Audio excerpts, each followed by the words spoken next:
नमस्कार दोस्तों, PCS marathon में आपका स्वागत है। आई होप आप सभी लोग बहुत ही अच्छे होंगे, हेल्थ बहुत ही अच्छा होगा और आप अपने प्रिपरेशन में लगे हुए होंगे। इस वीडियो में हम बात करेंगे बिहार दरोगा, बिहार एसआई जो 2024 का वैकेंसी आने वाला है। इसमें लगभग 2000 के आसपास वैकेंसी आने वाला है। ये 2000 से 100 या तो कम रहेगा, 100-200 ज़्यादा रहेगा इस टाइप का, मतलब 2000 के आसपास आप मान के चलिए आने वाला है बहुत जल्द। और इसका एग्ज़ाम भी अगले साल के स्टार्टिंग में जनवरी या फरवरी में ले लिया जाएगा। तो इस वीडियो में हम देखेंगे कि मेरा मार्कशीट देखेंगे इसमें कि मैं 2023 का जो 1275 पोस्ट आया था उसमें मैंने कैसे पीटी में 180 प्लस मार्क्स ले आए थे, वो भी देखेंगे। और इस वीडियो में हम बात करेंगे 2024 में पीटी के लिए क्या स्ट्रेटजी, बुक लिस्ट और सिलेबस होना चाहिए। इस वीडियो में हम लोग केवल पीटी पे बात करेंगे, प्रीलिम्स एग्जाम पे। और इसमें देखेंगे हम कम से कम बुक पढ़कर इस वीडियो में कम से कम बुक पढ़कर आसानी से पीटी कैसे पास करें, क्योंकि बहुत कम से कम बुक पढ़ के आपके 4 बुक पढ़ के आप आसानी से पीटी पास कर सकते हैं। और इसमें पिछले 2 बार का जो कटअप गया है, जो अभी 1275 पोस्ट का था और उसके पहले 2213 पोस्ट का जो पीटी का कटअप गया था, उसका भी हम लोग देखेंगे क्या था। और इस बार 2024 के लिए क्या टारगेट होना चाहिए, हमें क्या कट ऑफ और मार्क्स पीटी में लेकर चलना चाहिए कि हमारा पीटी आसानी से क्लियर रहे, क्योंकि पहले हमें पता होना चाहिए कि इतना हमें स्कोर करना ही करना है।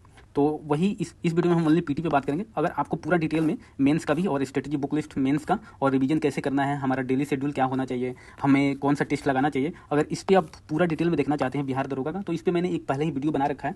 तो वो प्लेलिस्ट बिहार एसआई में जाकर आप देख सकते हैं, या इस वीडियो के मैं डिस्क्रिप्शन में और कमेंट बॉक्स में भी उस वीडियो का लिंक दे दूंगा, तो उस पर क्लिक करके आप वो भी वीडियो देख सकते हैं। मेरा क्या स्कोर रहा मैं इसमें आपको बताऊंगा कि प्री तो मैंने दे दिया था अच्छे से, मेरी तैयारी भी अच्छी थी। मेंस का मैंने क्या, मेंस के टाइम पे मुझे 2 हफ्ते तक मैं कुछ पढ़ा ही नहीं था, 2 वीक तक कुछ पढ़ा ही नहीं था, क्योंकि मुझे फीवर हो गया था, वायरल फीवर, फिर सर्दी जुकाम ये सब हो गया था। फिर ज़्यादा मेरी तैयारी हो नहीं पाई थी मेंस के टाइम में। और सबसे बड़ी दिक्कत हो गई थी रिवीजन का ना होना। फिर भी मेरे मार्क्स आए हैं, बट मेरा मेंस में नहीं हुआ था। पीटी में मेरे 180 प्लस मार्क्स है। मैं आपको अपना मार्क्स दिखाता हूँ, ये देख सकते हैं, ये मेरा मार्क्स है। बिहार पुलिस सब ordinate service commission Patna, advertisement number 2 2023 sub inspector. ये प्री का रिजल्ट है, ये मेरा नाम है। और मार्क्स सबसे अच्छी बात है, ये मैं आपको दिखाना चाहता हूँ। मार्क्स मेरा 183 है, 200 में से 183 मार्क्स है मेरा। और मेंस में मेरा हिंदी में 126.6 है, और GS2 में जो मेरिट बनता है उस पर 151.2 है। फिर देखते हैं पिछले 2 बार का बिहार एसआई का पीटी कटऑफ क्या रहा, पहले हम इस पर चर्चा करेंगे। तो ये है 2021 का जो वैकेंसी आया था 2213 पोस्ट का, इसका पीटी का कट ऑफ ये गया था, आप देख सकते हैं। ये जनरल का है और ये मेल का है और ये फीमेल का मार्क्स है। ये जनरल का कितना गया है, 123 मार्क्स गया हुआ है, और फीमेल का 96.8 गया हुआ है। EWS का देखें तो 114.2 गया है और फीमेल का 81.6 गया हुआ है। BC का 116.4 है और ये मेल का है, फीमेल का 84.2। EBC का देखें तो 113.2 है, फीमेल का 70.2 है। SC का 101 है और 60 है फीमेल का। ST का मेल का है 110.8 और 76.8 है फीमेल का। BC वोमेन का देखें तो 77.4 गया हुआ है फीमेल का। ये BC वोमेन मैरिड वोमेन का है, ये मैरिड वोमेन का है कट ऑफ। और वार्ड्स ऑफ फ्रीडम फाइटर का देखें तो मेल का 66 गया है और फीमेल का भी 66 ही गया हुआ है। तो ये आप कटअप देख सकते हैं, इतना फीमेल मेल और एक कैटेगरी वाइज कटअप इतना गया हुआ है पीटी में। और 2023 की बात करें जो 1275 पोस्ट था, इसमें कम पोस्ट था इसलिए थोड़ा कटअफ हाई चला गया था। इसमें देखें ये पुरुष का है मेल का, ये महिला का है फीमेल का। तो अनारक्षित जो जनरल का था वो गया हुआ है मेल का 129.6 और महिला का 110.2 गया हुआ है। EWS का गया हुआ है 122.4 और फीमेल का 103.2। अनुसूचित जाति का देखें SC का तो 105.4 गया हुआ है पुरुष का और 76.2 गया है फीमेल का। अनुसूचित जनजाति का देखें ST का तो ये 103.2 गया हुआ है और फीमेल का 83.6 गया हुआ है। अत्यंत पिछड़ा वर्ग का देखें तो 120.280 है मेल का, फीमेल का 94.8 है। पिछड़ा वर्ग का देखें तो 125.2 है और फीमेल का 104.6 है। पिछड़े वर्गों की महिलाओं का जो मैरिड वोमेन होते हैं इनका 94.4 गया हुआ है। इसमें ट्रांसजेंडर का 68 के लगभग गया हुआ है कटअप। तो ये यहाँ पे कटअप है। तो आप जिस भी कैटेगरी में हैं, अगर नया आप तैयारी कर रहे हैं, इसके लिए पहली बार एग्जाम देंगे, तो ये कटअप आपको समझने में सहूलियत देखा कि हमें कितना टारगेट लेकर चलना है। अगर आपने 1-2 बार दिया हुआ है फिर तो आपको पता होगा कितना कटअप जाता है। अब हम देखेंगे कि 2024 के लिए जो एग्ज़ाम होगा उसका पीटी के कटअप का मार्क्स कितना हमें लेकर चलना चाहिए।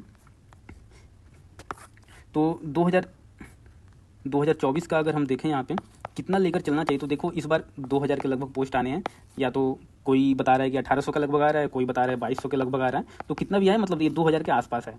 तो आप लोग मान के चलिए कि ये जो कट ऑफ है इससे कम ही रहेगा, लेकिन आप लोग टारगेट थोड़ा बढ़ाकर 5 नंबर बढ़ाकर ही चलना चाहिए कि 1-2 नंबर कम भी होता है तो दिक्कत नहीं होता है। इसलिए आप लोग 5 नंबर बढ़ा के चलना है। इस बार पोस्ट ज़्यादा है तो शायद इसी के बराबर कट ऑफ जाए, इससे ज़्यादा भी ना जाए, लेकिन 115 मान लीजिए यहाँ पे फीमेल का 115 और 130 जनरल का। ये जनरल का मैं बता रहा हूँ, ये जनरल का। तो इसके अनुसार आप जो भी किसी भी कैटेगरी में, तो इसके अनुसार आप इसके अराउंड या इसमें +2 कर लीजिए। +2 करके आप यहाँ पे अपना टारगेट लेके चल सकते हैं, क्योंकि आपका 2 से 5 नंबर अगर ऊपर टारगेट रखते हैं तो अच्छा माना जाता है। तो आप लोग इतना जो जिस भी कैटेगरी के उतना आप लोग +5 लेकर चल सकते हैं या इसके अराउंड में। तो ये मोटा मोटी आप लोग 2024 के लिए ये टारगेट पीटी के लिए लेकर चल सकते हैं। फिर हम देखते हैं इसका क्या सिलेबस है। जो नए कैंडिडेट होंगे उनको सिलेबस नहीं पता होगा और जो पुराने होंगे उनको तो पता होगा।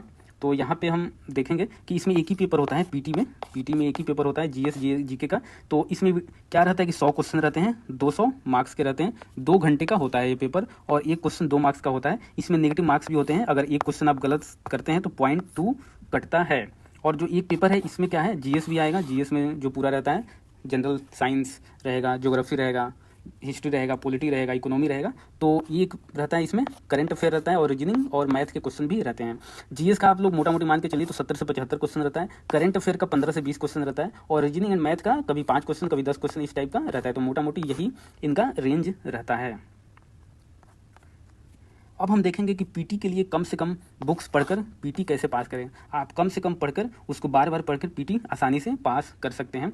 जीएस एंड करंट अफेयर्स के लिए है कि हमें कौन कौन सा बुक पढ़ना है। तो इसमें हमें बुक पढ़ना है, एक तो लूसेंट जीके का जो बुक आता है वो हमें पढ़ना है, और दूसरा है एनसीईआरटी, ये 6 से 12 तक का आता है, 1 लाइनर है। इसमें क्या है कि 1 लाइनर पूरा दिया हुआ है एनसीईआरटी का, जो भी इंपॉर्टेंट क्वेश्चन है महेश बर्णवाल का ही आता है, ये महेश बर्णवाल का आता है। तो ये हमें पढ़ना है। करंट अफेयर के लिए आप अगर मंथली पढ़ रहे हैं तो बहुत अच्छा है, या ईयरली आपको पढ़ना पड़ेगा। जब भी एग्जाम होगा उसके 1 महीने पहले आ जाता है ईयरली, जो वार्षिक करंट अफेयर का मैगजीन रहता है वो आपको पढ़ना रहता है। लेकिन मेरा मानना है कि आप मंथली अगर पढ़ रहे हैं तो बहुत अच्छा होता है, फिर ईयरली आए तो फिर इसको पढ़िए तो रिवीजन हो जाता है। क्योंकि 2-3 बार किसी भी बुक्स का जो भी आप पढ़ रहे हैं वो रिवीजन होगा, तभी आप कंफ्यूज नहीं कीजिएगा और एग्जाम में आप जो पढ़े हैं वो आसानी से, अगर वो क्वेश्चन आया तो उस टॉपिक के तो कर सकते हैं।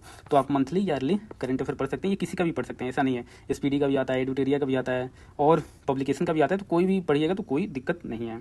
और हमें प्रैक्टिस कैसे करना है, प्रैक्टिस के लिए भी हमें पीवाईक्यू देखना है। तो पीवाईक्यू में क्या है, प्रीवियस ईयर क्वेश्चन का क्वेश्चन बैंक आता है, ज्ञान बिंदु का, ज्ञान बिंदु जो कोचिंग है उसका क्वेश्चन बैंक आता है पीवाईक्यू का। इसमें उन्होंने पीवाईक्यू दिया है, उसको डिटेल में समझाया हुआ है। तो हिंदी मीडियम वाले इसको ले सकते हैं, इसको प्रैक्टिस के लिए कर सकते हैं और उसका सोल्यूशन अच्छे से पढ़िए, उसका देखिए कहाँ कहाँ आपने गलती किया उसको एनालिसिस कीजिए। और अगर आप इंग्लिश मीडियम के हैं तो किरण पब्लिकेशन का आता है, क्योंकि जो ज्ञान बिंदु का है वो केवल हिंदी में ही आता है, तो किरण पब्लिकेशन का आप ले सकते हैं पीवाईक्यू, ये भी इंग्लिश मीडियम के लिए अच्छा है।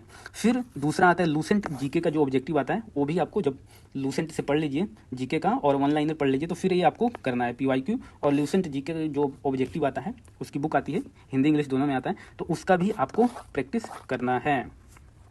फिर हम चलते हैं रीजनिंग एंड मैथ का जो क्वेश्चन आता है 5 से 10, कभी 5 आ जाता है कभी 4 भी आता है, इस टाइप का आता है। तो इसके लिए आपको कहीं नहीं भटकना है, इसके लिए आपको पीवाईक्यू का क्वेश्चन करना है, वो आप प्रैक्टिस कर लिए और उस टाइप का कुछ क्वेश्चन आपको प्रैक्टिस करना है। किसी भी अगर पीवाईक्यू में है तो उसमें दिया हुआ है, या किसी का टेस्ट दे रहे हैं तो वो ये आप देख सकते हैं, बस उसी का। तो ये आपका रीजनिंग और मैथ आसानी से हो जाएगा। फिर आप अगर प्रैक्टिस करना चाहिए और टेस्ट देना चाह रहे हैं तो टेस्ट आप 4 से 5 फुल लेंथ का दे देना चाहिए। किसी का भी प्लेटफॉर्म का आता है, एडुटेरिया का आता है, या ज्ञान बिंदु का ही आता है, ज्ञान बिंदु का भी आता है टेस्ट सीरीज। तो इसका भी अगर आप पढ़ लिए हैं तो 1, 2 या 4-5 टेस्ट आप दे सकते हैं प्रैक्टिस के लिए, तो ये अच्छा माना जाता है। प्रैक्टिस भी 2-3 देना चाहिए। और आपने इतना कर लिया तो मैं गारंटी दे सकता हूँ कि आपका पीटी नहीं रुकेगा, पीटी आसानी से आपका क्वालिफाई हो जाएगा, कोई भी टेंशन की बात नहीं होगी। और एक बात मैं बोलना चाहूँगा कि रिवीजन, जो भी आप पढ़ रहे हैं उसका रिवीजन जरूर कीजिए। हफ्ते में जो भी आप पढ़ रहे हैं उसका संडे को 1 दिन रखिए कि पूरे वीक का 1 दिन हमें रिवीजन करना ही करना है। क्योंकि हम कितना भी पढ़ लें अगर रिवीजन नहीं करेंगे तो वो क्या है कि भूलता जाता है और एग्जाम में ज़्यादा कन्फ्यूज करता है। इसलिए आप हर वीक में संडे को 1 दिन रखिए, उस दिन आप रिवीजन कीजिए। और अगर आप फुल डिटेल में वीडियो देखना चाहते हैं मेंस का भी तो उसके लिए मैंने वीडियो बना रखा है। तो आपको मैंने शुरुआत में बताया था कि इस वीडियो के डिस्क्रिप्शन में या प्ले लिस्ट में बिहार एसआई में आपको वो वीडियो मिल जाएगा, तो वहाँ से वो डिटेल में आप वीडियो देख सकते हैं। चलिए मिलते हैं नेक्स्ट वीडियो में, तब तक के लिए नमस्कार।